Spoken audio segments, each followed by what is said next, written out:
Hello, everybody. Welcome to Big Blue Kickoff Live on this Wednesday afternoon right here on Giants.com and the Giants mobile app. I am John Schmeelk. He is Paul Dottino. Big Blue Kickoff Live, of course, is presented by Cadillac, the official luxury vehicle of the New York Giants. We're here in the Giants podcast studio, presented by Hackensack Meridian Health. Keep getting better. So, Paul, yesterday with Moose, we kind of wrapped up Combine and started to dip. I'm not going to say toe. I think we had a whole foot in the free agent pool. Up to your ankles? I think knees. Yeah. Nice. We were waiting. We're waiting in there. Okay. With a D, not with a T. Waiting. Yes. So I thought this would be a good day where, we have 3 days until the chaos begins. Indeed. The chaos will be happening when we have our show next Monday. Because I believe it's 12 o'clock, right, for the negotiating window? Yes. So we'll come at 12:30. I guarantee you there will be at least one bombshell by the time probably we're on. Definitely by the time we're off. That's how fast things usually move when it comes to free agency. Yeah, I think so. A couple of moves already today and yesterday after the show ended. The Cardinals, and this is not a surprise, let Kyler Murray know that they're going to let him go. Mm-hmm. So they're going to be in the quarterback market this offseason, and now Kyler Murray probably becomes the most highly sought-after quarterback on the market. We'll see if Geno Smith joins that party. Mm-hmm. We'll see if the 49ers decide they want to trade Mac Jones. The Colts ended up franchising Daniel Jones. Boy, his penchant for playing really well when he's heading into a free agent year. Who times things better than him? My goodness. Yeah, unfortunately, his injuries don't seem to be timed too well. Well, he still got the franchise tag for $40 million. So good for DJ. We're happy for him. He did. Alec Pierce did not get franchise tagged. So they're trying to work out a long-term deal with him, and they see if he can figure that out. It's probably going to be minimum in that franchise tag range of $27 million would be my guess, but we'll see how that goes. I don't think that's something the Giants would have their interest in. Not that he's not a really good player, just that's just really, really expensive. Mm-hmm. And then the Jets did put I believe it was the non-exclusive franchise tag on Breece Hall. Yes. So that's what we're looking at in terms of the tags, Paul. But, Moose and I started looking at this free agent class, and we're going to have a great Giants Huddle podcast that pops up tomorrow morning with Greg Rosenthal, who does the list for NFL.com, the top 101 free agent list. He does a really good job. So Greg's going to be on tomorrow on the Huddle. He does. Check that out. It'll be YouTube, podcast platforms. Make sure you subscribe on those podcast platforms, by the way, et cetera, et cetera, et cetera. But we took a look at this free agency class, and, man, the spots where the Giants might have to be shopping based on where they have free agents, Paul, the kiddie pool?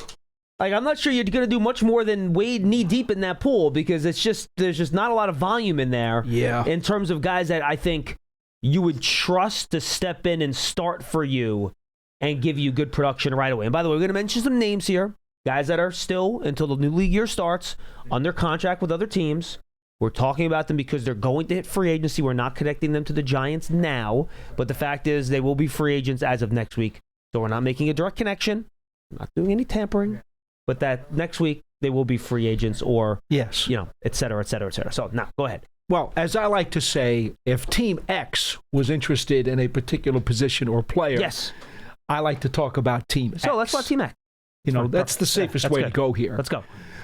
So, when I look at Team X and I look at the needs of the team and I take into account the conversation we had with Pat Kerwin last week, who really did enlighten me with what he thought, and especially given the Giants' circumstances. Don't love the options.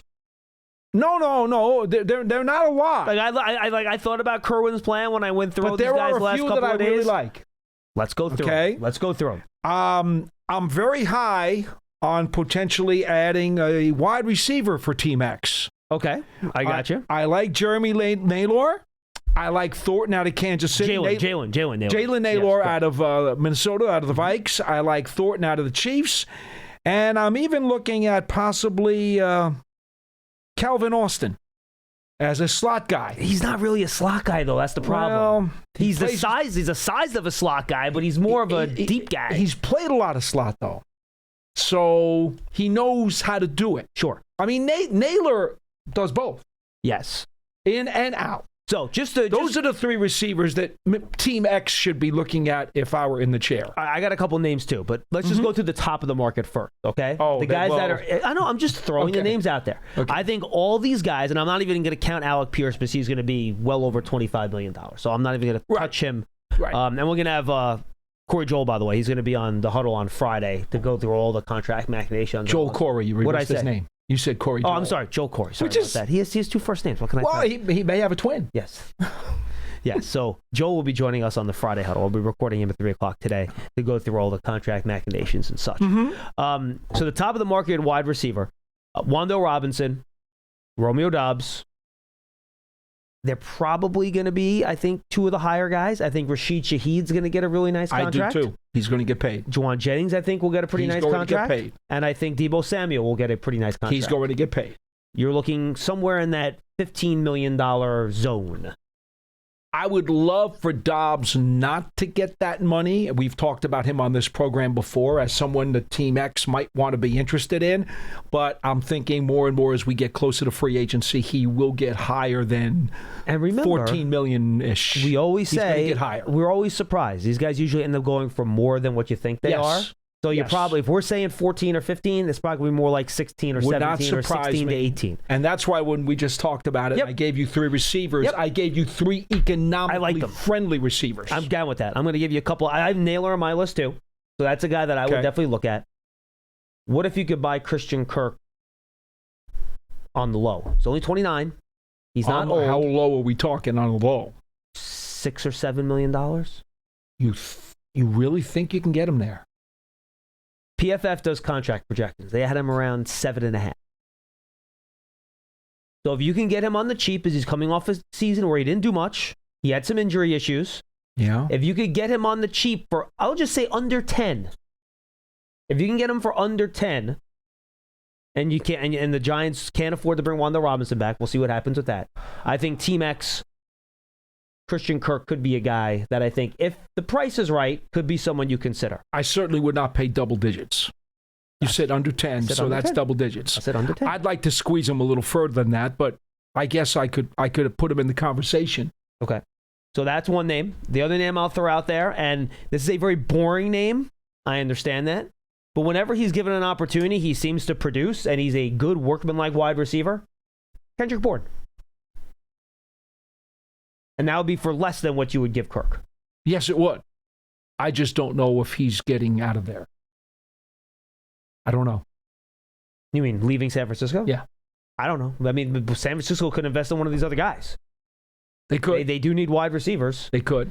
And the other part of this, If I were them, I wouldn't be too quick to let him go. How many teams, Paul, are saying, well, this is a really deep wide receiver class. We'll just wait for the draft. Well, That's the other part of the equation, too, that we have to think about. and I was actually going to mention that to you if we went a little more generic up top, but we went right to looking at some names. I was go going for to it. say, we always know that salary cap cuts will be coming down the line, especially as teams start to enhance their roster with new free agents.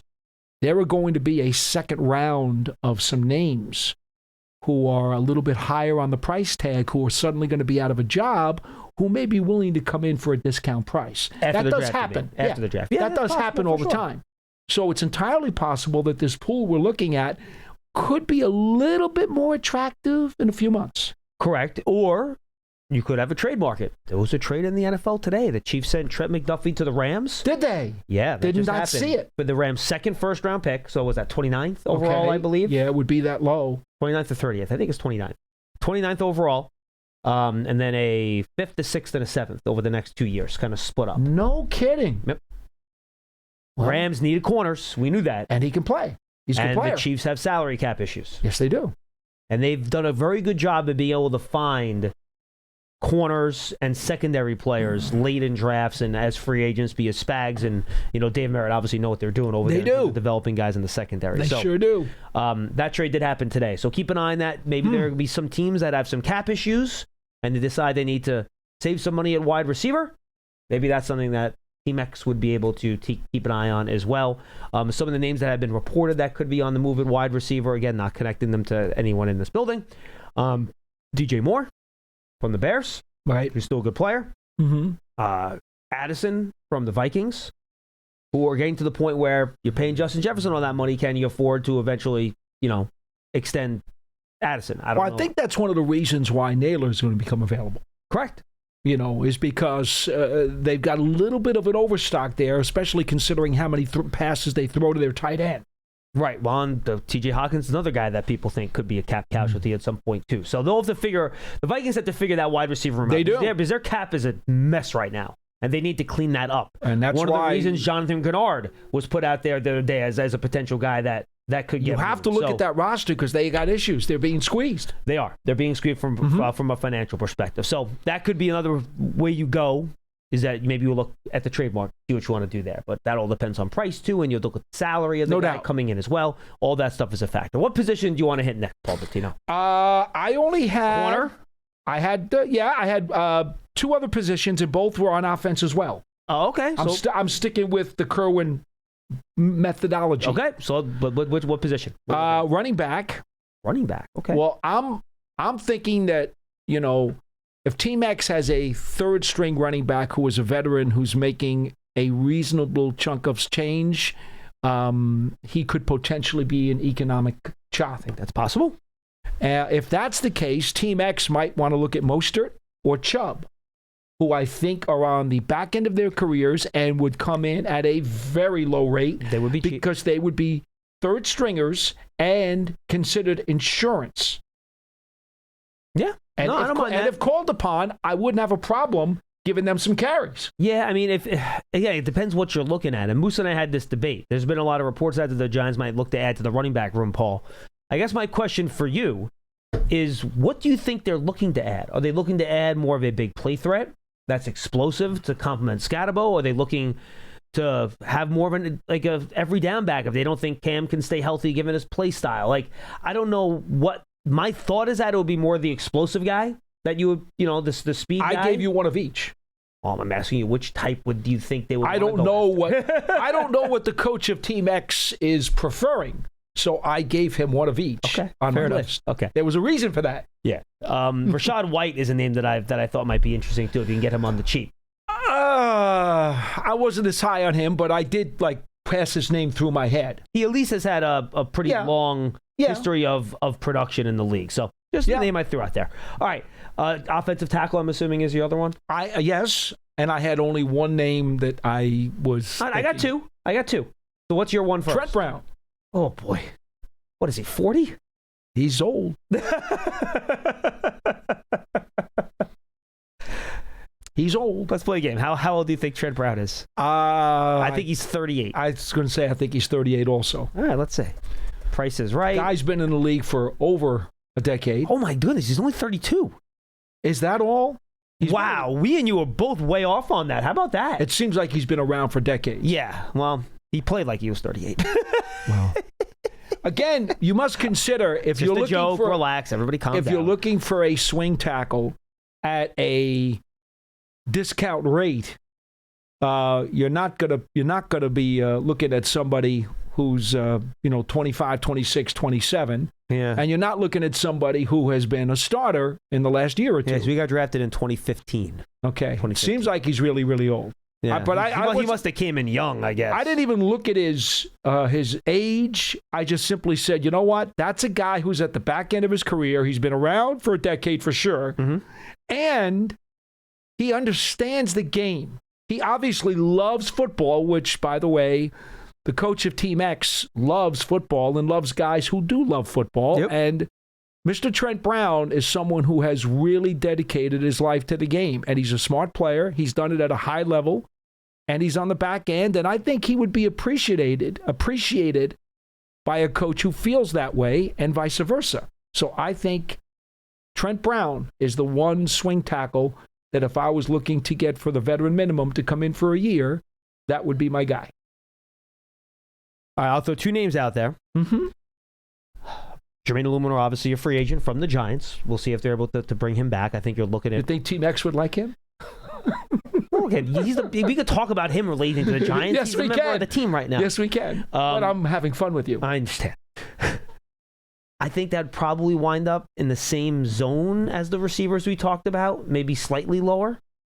Last year, Jaylen Brown got 2 years, 30, going from the Niners to the Chiefs. I know. I think that's what you're looking at, that type of zone. Because the offensive tackle group, we talk about the receiver group, there's a lot more receivers. Offensive tackle is like a barren wasteland of nothingness. It's tissue paper. Correct. So there's two guys that I found that I thought, and one's kind of like a half tackle, half guard. So I kind of cheated on the second one. Oh, that's okay. How much money do you think Braden Smith's going to get? Can you get him for under 10? Real close.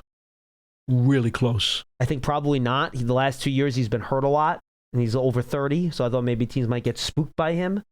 But that's a guy that I think, if he's healthy, has a fairly high ceiling, that you feel like you can plug in there and feel fairly good that he's going to do well at right tackle. Well, I think the problem there is if the team that is interested in him looks at him as the flexibility component still being part of his game.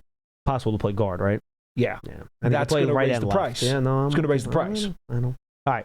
Player number 2, and this was one of my favorites from the draft, so I'm admittedly a little biased because I love this guy. That's okay. I usually carry those biases too, you know. Really? Yes, I do. Jamari Salyer from the Chargers. He's going to be a free agent, coming off his rookie deal. He can play right guard.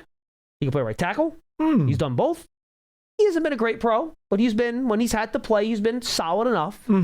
If you can get him, again, in that $7-8 million range, I would be okay bringing Jamari Salyer in to be a part of this offensive line group. Not the most athletic guy in the world. A little sluggish. But if you're doing a downhill type running game, I think he can help you. The thing that concerns me about that is that, Jim Harbaugh, the coach of the Chargers, is really big on offensive lines. And if he's allowing this guy to walk out the door... He might say something to John about that. It's a good point. I didn't think about that. Mekhi Becton, by the way, being let go, reportedly by the Chargers today, for salary cap. Yeah, I don't... That did not work out well in the Chargers. No, it did not. In L.A. So, again, he had his great year with Philly. Thinking about the Harbaugh connection, I would not probably think that's the likely deal. No. So I'm probably not real thrilled about your last pick there, but that's all right. I think you make a good point about the Harbaugh connection. I did not think about that when I was going through my list. I was just going through players. The other position on offense I wanted to throw out there, who's the Giants starting right guard?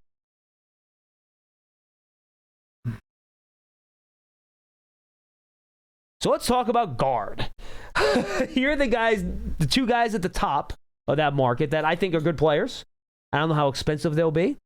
Isaac Seumalo continues to be just a solid starting guard.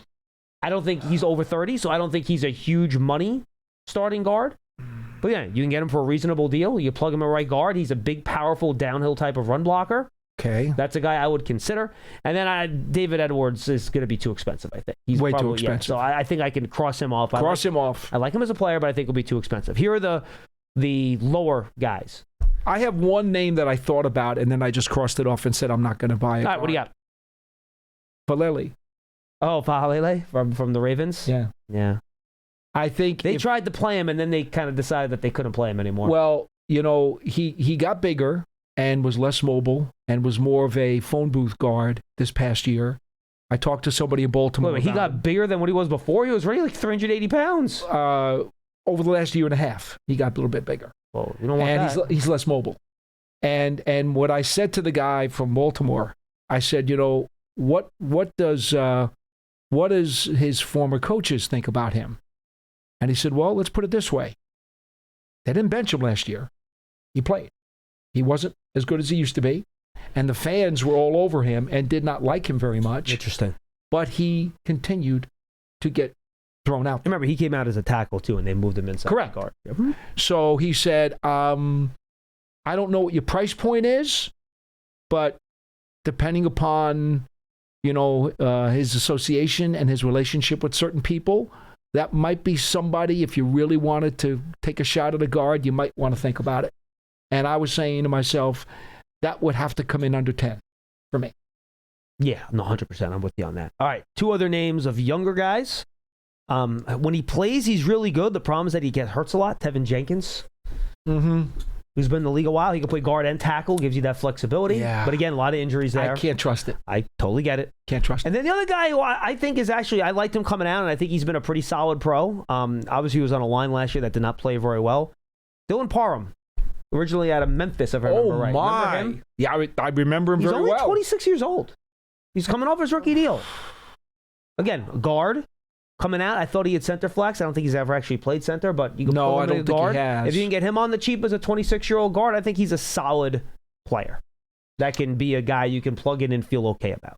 He was considered a make-it guy coming out of the draft. Yeah, he's been a starter for them. Yeah. I mean, he's made it. He's been okay. Mm-hmm. Absolutely. That's an interesting name, John. Now, again, what's your price point for him? Right. What's your price point? I mean, that was 7 or 8. I was just going to say it's probably going to be about 8 or 9, I think. That's not out of the question. So he's going to close in probably in the Filelli's, probably in that range. I think he'll do a little bit better than he might. Falele. He might. Again, we talk about this being a flavors draft. Mm-hmm. When you're talking about this level of free agent, it's a flavors free agency. Right. So I'm going to give you a couple guys on defense. I know you didn't do defense. I did not even. I know. So I'm going to give you a couple names. Okay. I'll get your take on it. Well, let me correct myself. I have one free agent guy, but okay, go. Fair enough. Yes. Corner is nearly as bereft of people as offensive tackle. And that's where I got my one guy. Who do you got? I mean, Tariq Woolen's going to be too expensive, but I do think he fits the size parameters that they'd be looking for at corner, but I think he'll be too expensive. Outpriced himself for me. There's no other really big corners on the market, Bob. You look at them, these are all like 6 foot and sub 6 foot guys, which is not what I think. I mean, we had a call yesterday, I think it was Len last week, that talked about Nashawn Wright. He's a guy that I just don't trust enough. Right. So I'm kind of giving you 2 names, and these are guys that I ultimately said I would not want to bring in. Okay. Which is why I think it becomes very, very important that you figure out a way to bring back Cordell Flott. That'd be nice. I think it becomes... I could almost argue, and Moose and I had a little bet yesterday of who you think would be a higher priority. Who would be the highest priority of the Giants' own free agents? He said Wandell, I said Illuminor. And then I joked and I said, well, probably ended up being Flott. We'll both be wrong. Might be Flott. Yeah, Wandell Robinson's going to be behind both of them. At least... You look at the offensive line, you have Marcus Bowe in-house, and if you feel good about Bowe, at least he's there to plug in. Who are you plugging in a corner? That's why I'm with you on that. I'm with you on that. That, to me, that's the problem. You have Bowe as a fallback potentially on the line, but who's your fall? Corey Block? Or I don't know if they want to roll Deontay Banks out there again. Well, I think Banks is going to be given every chance with the new staff to win a job. Yeah, but you can't trust that. But you can't. Right. So who is your next guy in line? And right now, Corey Black is the guy.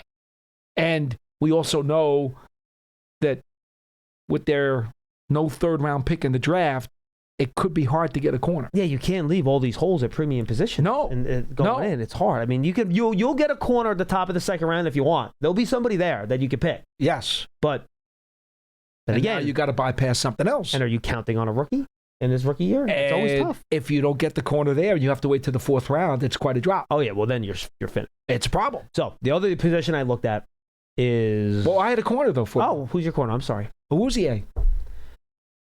That's my one. He's on the wrong side of 30. He's had some injuries. He's not as good as he used to be. No doubt. But he's a solid veteran. He's a solid veteran. That better be cheap. And my understanding, you're probably talking in the neighborhood of about $4 million. I think. I'm good with that. I'd be okay with that. He is my one and only free agent target on defense. And yes, he would be coming up the Northeast corridor. The final one from Baltimore. The final one I'll throw to you. Depending, you've seen reports out there, Team X that we were talking about could have a chasm-sized hole linebacker coming up. Yeah, which is the news that we buried from yesterday, apparently, from reports. Again, reports are reports. Yes. We know that might happen. We talked about that briefly yesterday. We did. Last week, too. We've mentioned it, which is why I didn't want to lead with that, because we've talked about it a lot. Yeah. But we're going to talk about it here. Yeah. No, Mike McFadden's a free agent. Yes, he is. So what are we looking at? And again, the Giants haven't confirmed any of that. This is just what the reports out there say in terms of Bobby Okereke. At linebacker, it's actually a pretty decent group at the top. And we always talk about this. You can find linebackers in free agency. You can. And this is the same. But the guys at the top are going to be super expensive. Or very old. Right. I mean, the 3 guys that are not very old and probably will all be expensive are Devin Lloyd, Devin Bush, and Nakobe Dean. I don't think that the price tag makes them plausible. I agree with you 100%. I think probably the same for Quay Walker. A caller called about him yesterday, who I did not think wore the green dot in Green Bay, but I looked it up, and he did. Yes, he did. So, but still, I think it gets probably a little bit too expensive. Mm-hmm. Would you be willing to roll the dice on an Alex Anzalone for a couple years? I don't think he comes in cheap enough. Really? Yes. I don't. I think he is going to command enough of bread. I don't know what the Detroit cap situation is, but I think... You think he's like 12? I think he could. Wow. Yeah, that'll be too much. He's going to be over 10. Now, does he make it to 12, or is he just scale 10, 11? I think he comes up into that 12, 13 range. Look, I do feel like, and everyone will say, just draft Sonny Styles. What if he's not there? Like, you can't just say we're going to draft Sonny Styles at 5 and we're good. What happens if he's not there? I gave myself a few names, and I said, in case you do ask me about the linebackers, given the news that was in the reports yesterday. So I did. This is not what I would do. If I were Team X, I would go after Awuzie as my one defensive free agent because I think the corner spot is critical. Okay. But if I did go, if Team X decided that he had to go get a linebacker, okay, I wrote these down in my phone. And I wrote down... You know how to write things down on your phone. Yeah, it's pretty good, right? Very impressed. I wrote down Pratt, Singleton. Okay, Singleton from Denver. He's not a Paul Dottino type of linebacker. I'm surprised about that. He's not. He did play with Philadelphia for a few years, so he's been in the division. He understands the division. And I think he's on his way out of Denver. That would surprise me. All right, so I wrote down Pratt from the Colts, who's... really nice run stopper. Jermaine Pratt's been around the league forever. He's a solid player. Pratt, Singleton, Stranad. Okay. And Gibbons from the Pats. Those were the 4 guys I thought of. But I'm prioritizing Awuzie. I am not prioritizing the linebacker right now. I'm prioritizing Awuzie. Would you roll the dice on Matt Milano if the Bills can't bring him back with the injury history? Well, he's really... I don't like his sturdiness inside at this age. That's why I asked the question. I would say no. Okay. See, Gibbons is interesting to me because he was with Tennessee, and then he got hurt 2 years ago. How much did he play last year for the Pats? Only toward the end. There were injuries, and they had to put him in there. And by the way, he called signals. He is a projection more than he is a finished product. He's one of those guys, you get him. Like, remember the Giants got Antonio Pierce many years ago from Washington? He had one decent year with Washington, but hadn't played much. Then all of a sudden he played, had one good year, and then the Giants signed him, and he became really, really good. Was it only one good year? I thought it was 2. Anyway, not important. I thought it was 1. Not important. But point is about Gibbons. I get your point. He was with Tennessee, had gotten hurt near the end of the year. They let him go. Now, you remember, we've seen Team X have some Tennessee defensive roots. Yes. Okay. So he goes to the Pats last year, and he's the reserve. He's the key reserve on the inside, and then had to play some during the latter half of the year, and was a part of a very good D. Now, Vrabel will probably want to try to keep him. I just don't know if they're going to be able to. You will see. That's a guy that I would talk to if I was in the market for a linebacker. You ready to take some calls? Let's do it. 201-939-4513. 201-939-4513. It's just a cap. I'm okay. I won't knock it over. We're okay. I was going to scoop and score. No. I don't want you to hurt your back or me to hurt mine, for that matter. Very good. All right, let's go to Brian in Central New York on line 2. He'll lead us off today. Brian, what's going on? Yeah, I wanted to talk a little bit about the draft. Sure. After hearing you guys talk for the last 10 minutes, you guys kind of got me scared about the defensive back position. But I just want to say, you still there? Yeah, we're with you. We're listening. We got you. Okay. All right. I know I'm being a fan, but after watching Sonny Styles, I really want Sonny Styles now. You know he's going to be a good player. You know all that going in. But I don't think anybody expected that. I mean, that was just amazing what he did. At his size, he reminds me of Patrick Willis from the 49ers. That's what he reminds me of. And if we could get him, that's great. I also love Caleb Downs. That would be great, too. I'm not even looking at Cardinal Tate at that at that spot, and I wasn't even before his 40. I think the value in the second round at receiver, like a couple, one name that I was looking at during the gauntlet drill was Zachariah Branch. Small, really very small. Mm-hmm. What do you think about him? I think he's fast. I think he's explosive. You think? In college, he did a lot of screens, didn't get downfield a lot. I thought in the field work, I thought he did look very good. But, man, he's 5'9", 170 pounds. You got to look for somebody more sturdy if you're going to play them at inside linebacker for this team. Well, no, the receiver, Zachariah Branch. I'm sorry, I got lost. No, that's okay. Yeah, my bad. Okay, I'm still in linebacker mode right now because I was trying to make an excuse why someone's going to bring up Leo Chanel, and I'm going to say he's too pricey, so I didn't even consider him. I was zoned out. I'm sorry. Okay. You're okay, Paul. You're good. Yeah, one thing I would like to do is I hate to give flowers to a divisional team, to a divisional foe. I'd like to draft more like the Cowboys. To me, you just got to keep stocking that shelf. And if Downs or Sonny isn't there, I would like to get one of those linemen because it's like, do they go to the playoffs every year? No, but they're always in it in December.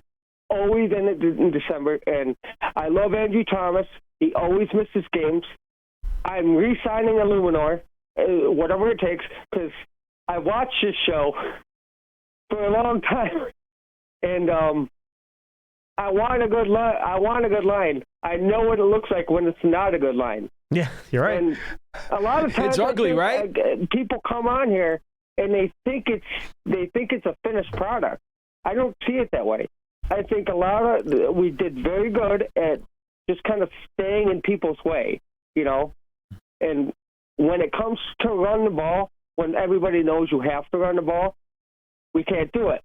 We just can't do it. And I also don't want to see Love at 5. I can't. Like, I think Tyrone Tracy and Gadabo do good enough.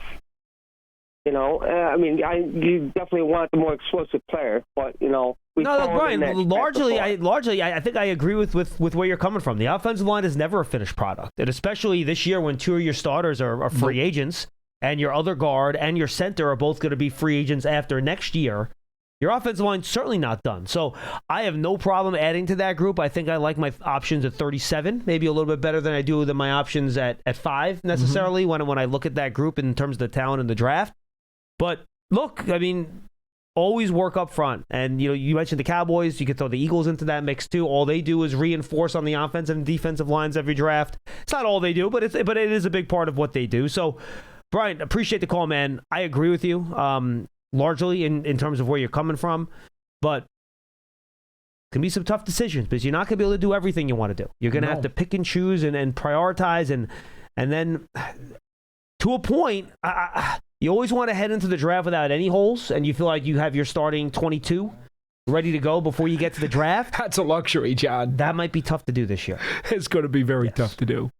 I hope, and I know it's unrealistic because the Giants don't have a ton of money and cap room to spare, but I would hope that they don't have to go into the draft with more than maybe 2 spots that are seriously in need of refurbishing. I don't think that's possible, but I hope it is. I think it depends on how aggressive you want to be in free agency and how you want to structure the contract. Like, if you really want to... Look, you can make the first-year cap hit on all these guys like $2 million if you want. Like, you can do that. It's possible. It just gets very, very dicey. It does. Look, it would help all of us to know if Greg Van Roten does want to come back, and they want him back. Well, that's the second. That would help a lot, because now that's one less hole that, you would feel comfortable. Again, as he said to both of us in different conversations, he didn't play a ton the first half of his career. Right. He's not that old, no, he wants comparatively speaking. And he hasn't missed any snaps the last 2 years. So the durability factor is there. Right. The level of play was certainly satisfactory. Yeah, it was fine. He was fine. So, and we know he's not going anywhere else. I mean, he made it clear the reason he came back to play for the Giants is because he wants to stay local with his family. So he's not going across the country to play for somebody else. They're from Long Island, for the people that don't know. Right.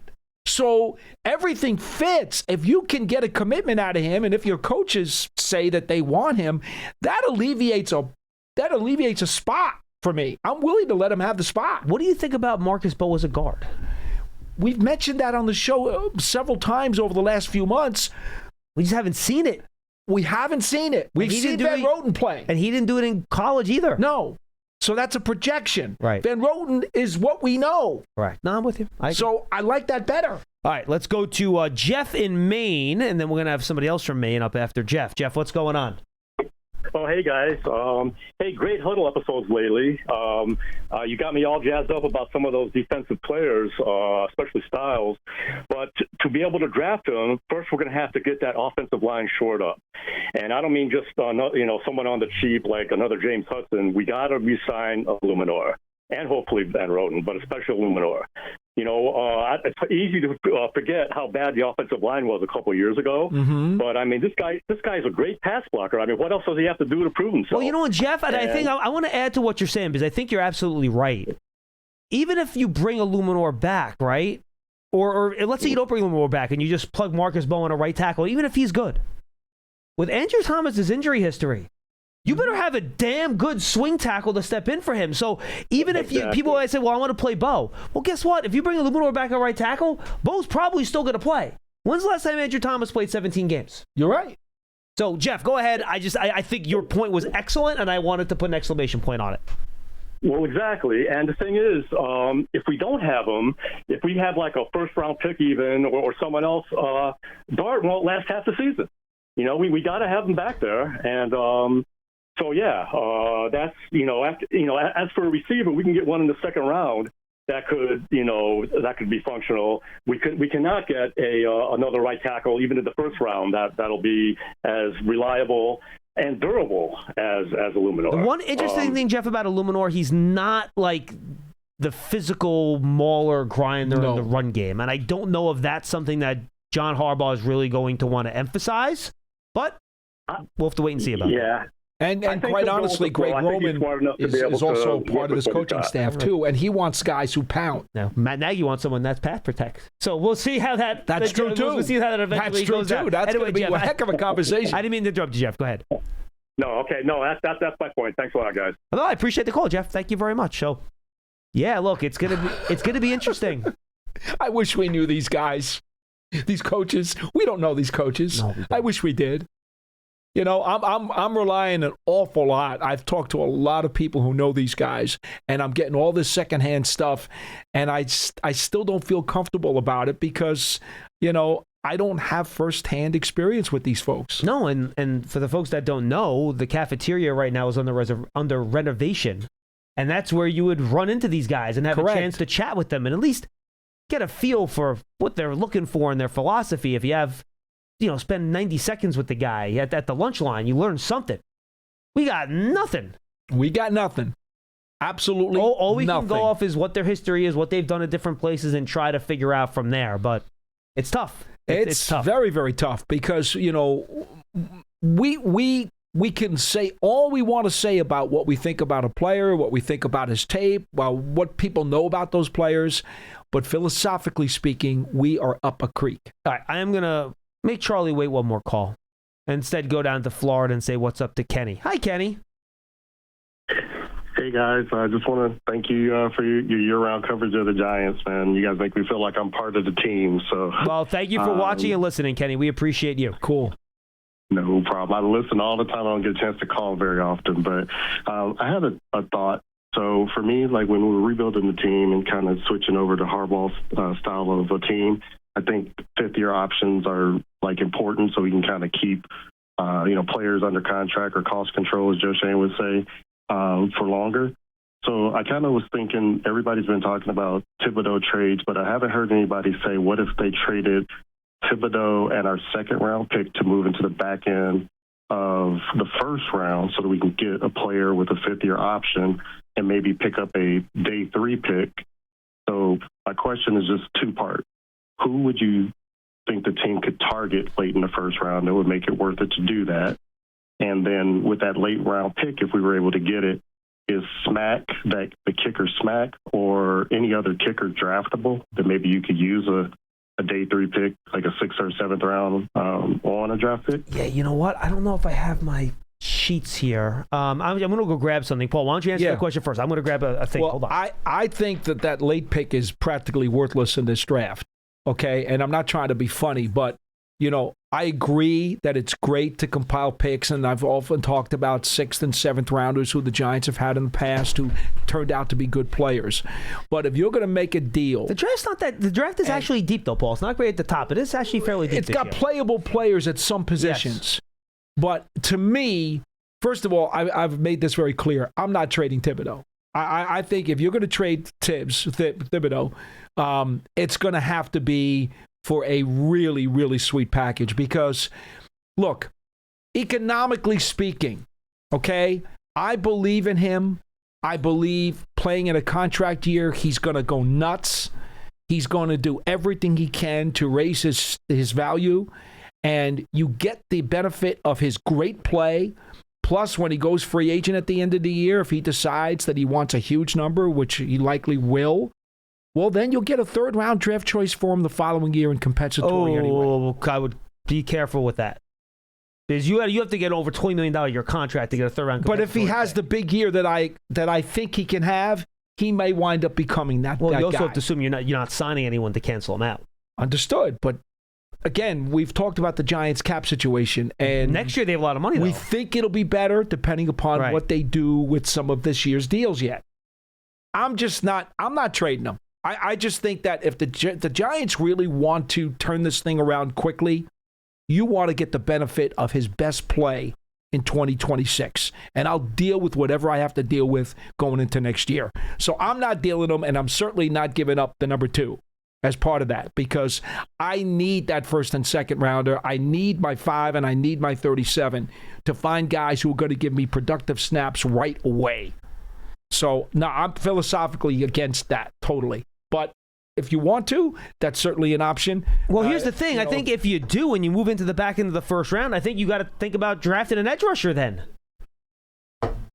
Right? So do you want to move him? And how does that help? And then, that's how does that help? It's counterproductive. If you don't want to go there, I mean, there could be some offensive tackles at the end of that 1st round. Max Anashore from Arizona State could be a guy you're looking at in that type of area. Caleb Lomu out of Utah. He's more of a left tackle though than a right tackle, so I'm not sure you want to go there.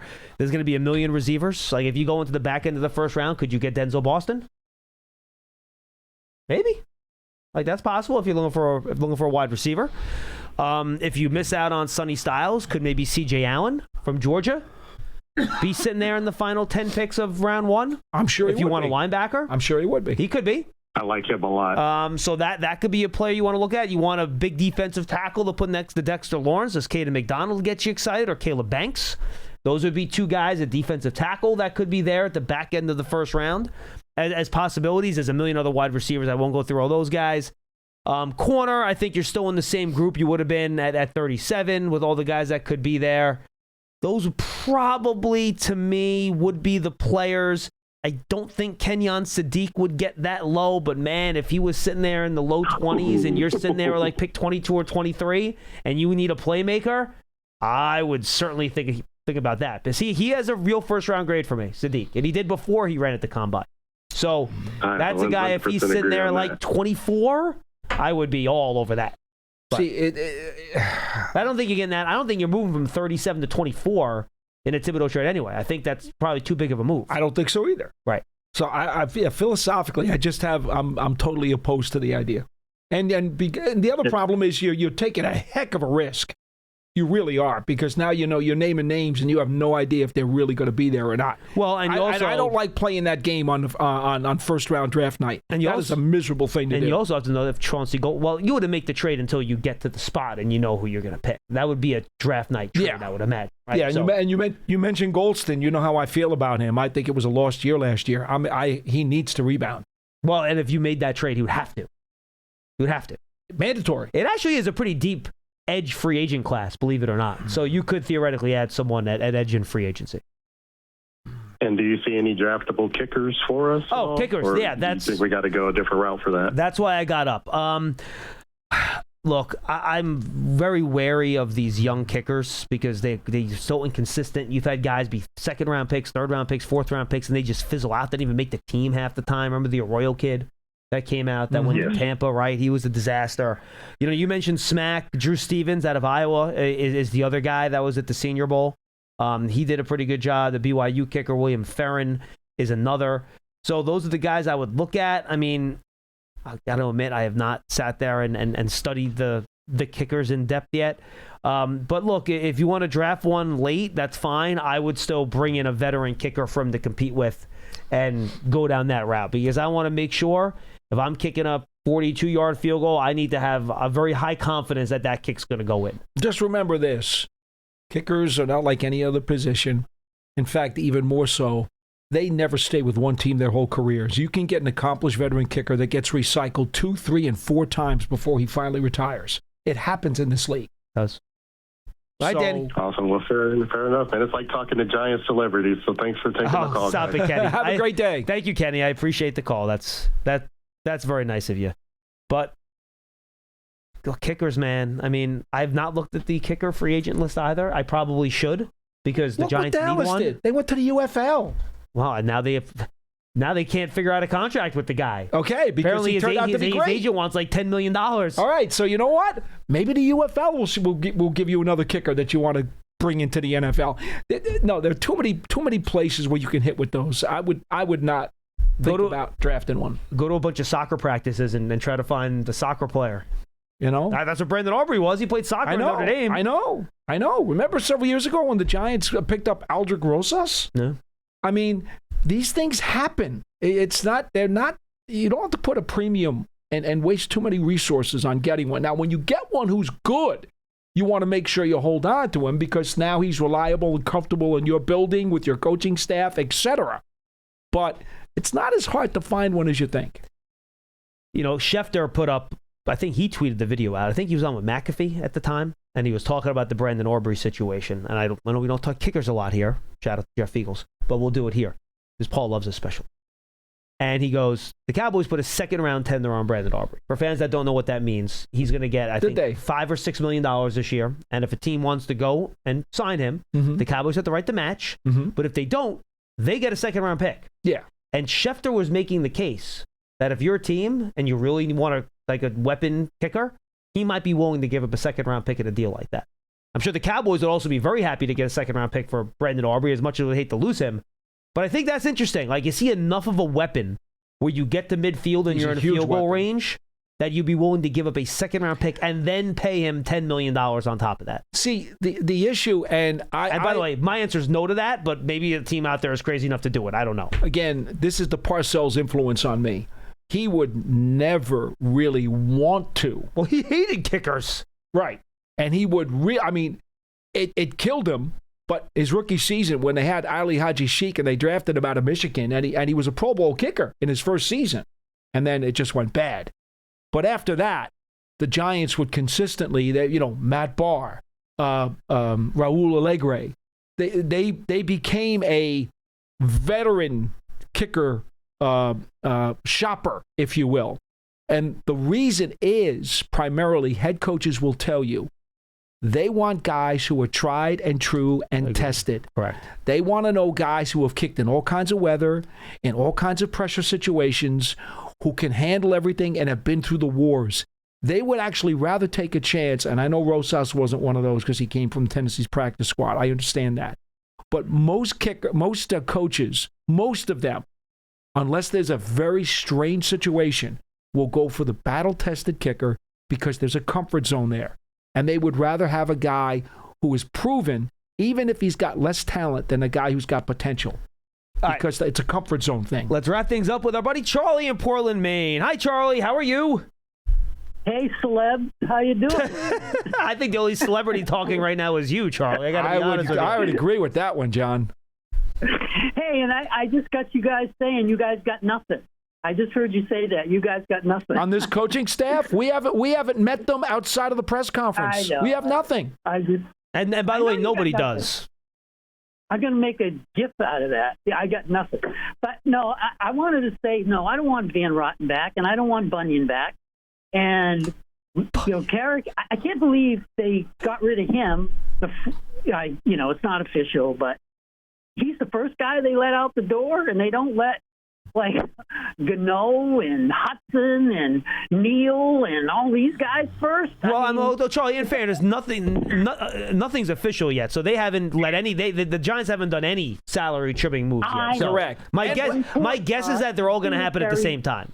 And by the way, Charlie, just to make something clear, I want to head this off at the pass before anything else happens with any roster moves. What you don't know is what were the circumstances. You never know if the general manager or the coach and they decided, you know what, we like the player, but we need him to take a haircut. And if he won't take the haircut, then we're going to give him the option to leave. Right. That happens. Hey, that happens. I know. Very few times does that story come out, but it does happen. So keep that in mind. I will. How come you guys are so cheap? We can't get this guy's too expensive. No, this guy's too expensive. No, this guy's too expensive. No, this. You realize that we can get $126 million of under the cap if we really wanted to by restructuring everybody, by letting a bunch of guys go, by trading Tibbs. Do you realize we could end up with at least $75 to $80 million going into free agency? All right, Charlie, hold on. There's one factor that you've obviously ignored. I don't know how much machinations the Giants want to do with their roster to make the numbers better. I don't either. I don't know that. You don't know that. We don't know that. But there's one thing you're ignoring. When you make that statement, there's one thing you're ignoring. John mentioned this the other day. You got a whole handful of teams right now who have to spend big because they didn't spend the minimum required. So when you're in a year where you've got a whole handful of teams that have to overspend, that really screws things up for you. And Troy, I will say this. I do think, given what you said, and you're right, the Giants, and we've talked about it on the show a bunch, you can create a bunch of space, and I think they will, because right now if the Giants don't do anything, they're not going to have any space. They're not going to be able to do anything.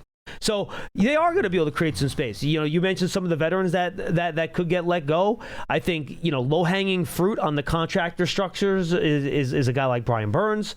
That's an easy guy to restructure. But, Troy, let me ask you, do you really want to restructure and send money down the road on, like, Holland and Adebo, given what you saw from them in the first year of those contracts? No, I'm not. Look, I'm not saying we should go to the max. I'm just saying the max is about $126 million. But we're going to need between 70 and 80, and I think that's where they're going to land. And I think you can do Dex, you can do Thomas again, you can do Burns, you can do somebody else we could do too. I can't remember. Maybe Holland. I don't know. But and then if you trade Thibodeau, that's $14 million right there. You get rid of Bunyan, which is $9 million. Why should he be on the team? And okay, well, Charlie, hold on. So you just opened up around 3 or 4 extra starting spots you need to fill. Gaping holes. That's all right. They just got rid of Carrick. He was a starter. Look, Hardball wants to build this roster to his liking. He's going to totally revamp the linebackers. He's going to totally revamp the O-line. Hey, I don't think Illuminor is going to be back because he can't run block. And PBF gave a score on the offensive line, and you know who gave up the most pressures and sacks of any offensive lineman in the New York Giants last year? It was Illuminor. So I don't think he's going to be here. I think he needs 2 mauling guards, and he needs a center who can actually run block. And I think that's what he's going to do. I think he's going to totally change the O-line, linebackers, and definitely the defensive line. Well, Charlie, look, I think when you go out there, you should be able to get one guy that is at the top of one of these positions. I think that you should be able to do. I think, 2, you're stretching. If you want to be very aggressive in terms of what you do with some of these restructures, maybe you can get to 2. But I think that's where the line's probably drawn. Like, I don't think you can spend at the top of the market at 4 or 5 different spots. No. I just don't think that's realistic. Well, what did the Pats do last year? They had $100-something million of cap space, Charlie. Yeah, and we can get 75 to 80. That's not bad. Look, I mean, everyone's saying, "Oh, we're going to be like the past. We're going to go from this to that." We never said that. For this to that is because they had the money and they also hit on every free agent that they brought in. So I think Hardball is going to totally revamp this roster because it's not very good. And the only people who thought this roster is really good are in the building, and that's why we've been 3-14 and 4-13 the last 2 years. Hardball's looking at this roster saying, you know what, it isn't very good. Well, Charlie, let me ask you this. But it's not very good. So how many players did the Patriots go out and spend at the top of the market at their position last year? I think 2 or 3. There was Milton Williams. That was certainly one. And I think you could probably say maybe at the top of the market, but towards the top of the market was Carlton Davis, the cornerback. He was. I think Yep. those was a lot. Those are the two. Harold Landry was 3 years, $43 million. So that was like $14 million a year. That's not top of the market. No, it's not. Diggs was basically No, a one. it's pretty good. It's not bad. Diggs was hurt. Stephon Diggs was basically a 1 year deal. Yeah. Robert Spillane was around the $12 million a year. So these are not like guys at premium positions, Charlie, right? Milton Williams was, and that's why they had to pay him $27 million, whatever they ended I up think paying. Carlton Davis is pretty darn good. No, he was. No. Like I said, Carlton Davis, I think you can argue is easily at the top of that cornerback market. Fine. Let's get I'm 2 with you. guys and then get 2 second-tier guys. How about that? I mean, all I'm saying is Hardball's going to redo this roster. This is a rebuild. The only reason we're not calling it a rebuild because everybody thinks we got the quarterback. Well, I'm looking at it this way, Charlie. Everywhere else, it's going to be a rebuild. He's going to rebuild the linebackers, the defensive line, and the offensive line, which is it's the bread and butter. Well, I mean, I don't think you can rebuild the defensive line. You got like 4 guys under contract. Yeah, that's for big suicide. money. Like who? Who's under contract besides Burns, Carter's your Dexter? first-round pick, and Burns. Dexter I'm not getting rid Lawrence. of Burns. But you can get rid of Nacho's gone. You can get rid of Harris. You can get rid of. We got nobody. I understand, but those aren't big money players, Charlie. Well, we better get one big money player to take Deck's place when he's always injured and goes out. So all I'm saying is, I'm telling you, he's going to revamp the D-line, linebackers, and offensive line. You watch. And we're going to have $75 to $80 million he's going into free agency with. That's what I think. Well, and Charlie, that's fine, but that's still maybe half or 3/5 of what the Patriots had. So if you take what the Patriots did and do half of that, which is what the salary cap talks about, that's where I'm at. Instead of 2 top of the market guys, it's 1. Instead of 2 second tier guys, it's 1. That's exactly the plan that I put out there. Mm-hmm. How much did the Patriots spend? You said $100 million? I mean, they gave out over $200 million in guaranteed money. Yeah. I don't know what their actual number. I don't know what what the cap room is that got allocated to that group last year. I'll have to look that up. The I don't point have the answer. is multiple more John's dollars in here than what now. you're suggesting John's the in here, Giants not do. Shane. They're going to do things differently. They're not going to be so cheap. I agree. Right? Charlie, first of all, it's not a matter of being cheap. It's a matter of how you want to manage your cap. It's not about being cheap. Everyone spends money. Just a matter of how you're spending your money and how you're structuring the contracts. The money's going to get spent one way or the other. Just a matter of when the cash gets spent up front or later on. So I happen to agree with you. I think the Giants, and I've said this before, I think the Giants and John Harbaugh are going to be pretty aggressive in free agency to build this team in his image. But it's a matter of where they're aggressive, how they're aggressive, and the type of money they spend to be aggressive at these spots. I think there's a balance there. I agree. He's going to want to make this roster in his image. I don't think you're wrong about that. But it's how you go about that and the way you spend and the players you target that'll determine what that looks like. You know what I mean? Charlie, in the recent era, only 2 franchises went to the bank and overdrew their credit card and got their Super Bowl immediately. The Rams, when they made the big deal with Stafford, when they made the trade with Goff and Stafford, and they brought in a whole bunch of veterans. They did, but they also didn't completely screw their cap over. They didn't. They got very fortunate with some of the young players who got better. Correct. But they took the risk, and it worked. The Eagles did the same thing. With the year they signed Barkley a couple years ago, and they went for a bunch of guys, and it worked for a year. We've discussed on this program, it's going to get ugly for them unless all their young players come through at a high level. If they don't, they're going to wind up paying the piper big time. Yeah. So those two teams got the Lombardi Trophy, taking the risk of overextending the credit card. It worked twice. That's not something you can do all the time. When those teams did it, Charlie, I think this is the big point, and then you can make your final point. When those teams did it, they were close. Well, a lot closer than the Giants are. Correct. So it's very hard to really overextend the credit card when, to your point, and you're right, coming off 4 and 5 win years and saying, the Patriots didn't extend the credit card, right? They had the cap space. Correct. They didn't recklessly renegotiate a bunch of contracts to send a bunch of dead money down the road.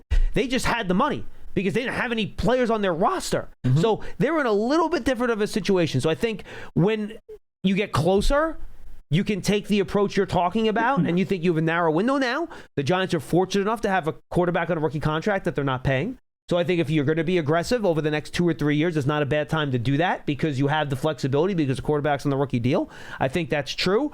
But I think creating with contracts on your roster, a guy like Burns you feel fine about because he's been really good. Dexter, he has 2 years left on his deal. I think that would probably be more likely a contract extension than it would be a renegotiation at this point, or at least in my opinion. I don't know what the Giants are thinking, just a guess. But then with Andrew Thomas's injury history, he's signed through like 2029. Like You're really going to be pushing money back if you're going to push it back past 2029, for example. And then the other guys last year, I'm not. Did they show you enough to send dead money down the road on those deals?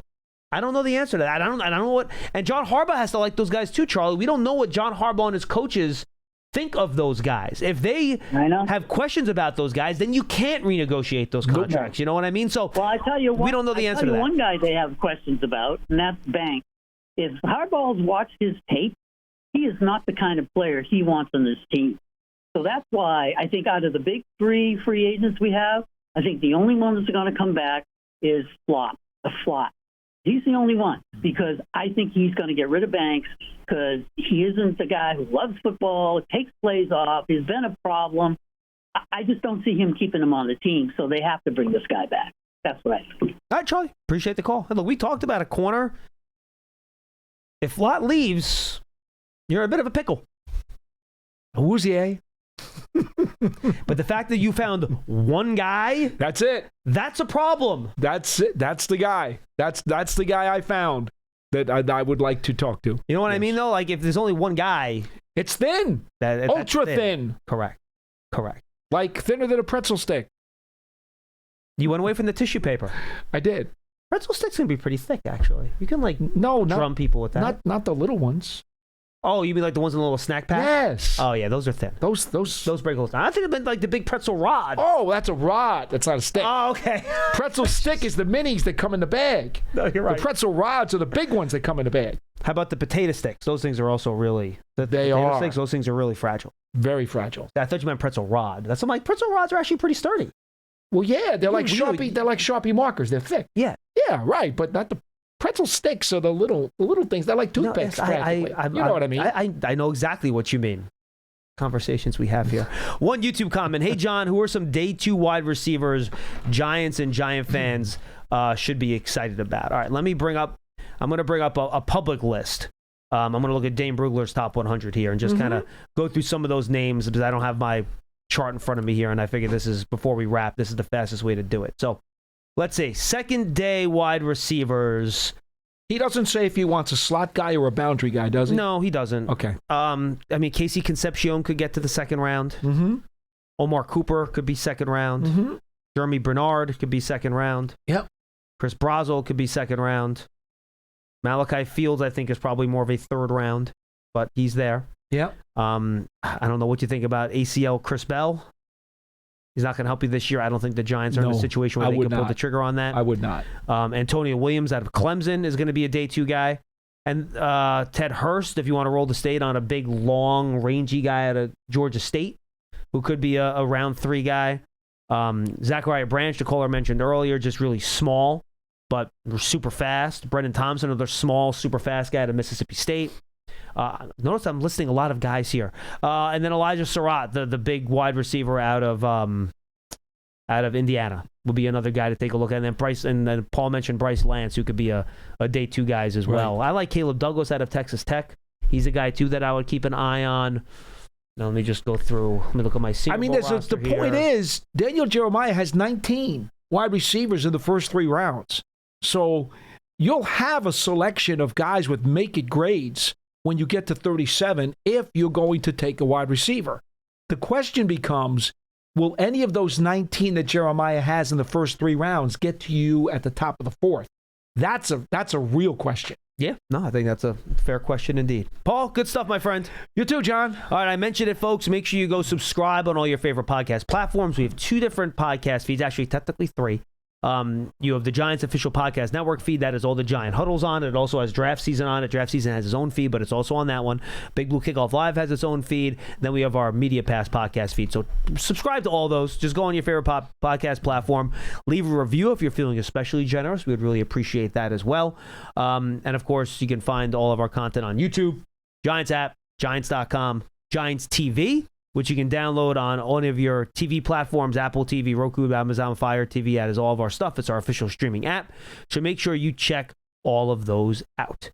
For Paul Dottino, I am John Schmeelk. That's all the time we have for Big Blue Kickoff Live, presented by Cadillac, the official luxury vehicle of the Giants. Coming to you from the Giants Podcast Studio, presented by Hackensack Meridian Health. Keep getting better. By the way, I did see the news real quickly. Paul Schwartz reported this morning about the training camp situation, and the Giants could be going away for that. He did. That has not been announced yet. It's not official, but the World Cup is providing some challenges this summer that you're going to have to adjust to. Did you see the city they built for the Club World Cup last summer? That parking lot had a lot of structures in it. It did. So, needless to say, there will be some interesting things happening next summer, and I'm excited to share them with you when we can. So, yes, sir. But it'll be good to, if the Giants do go away for training camp, it'll be fun to kind of get out on an island and just kind of be together for 10 days or 2 weeks, however long it ends up being. It would be different. It will be. All right, for Paul Dottino, I'm John Schmeelk. We'll see you next time.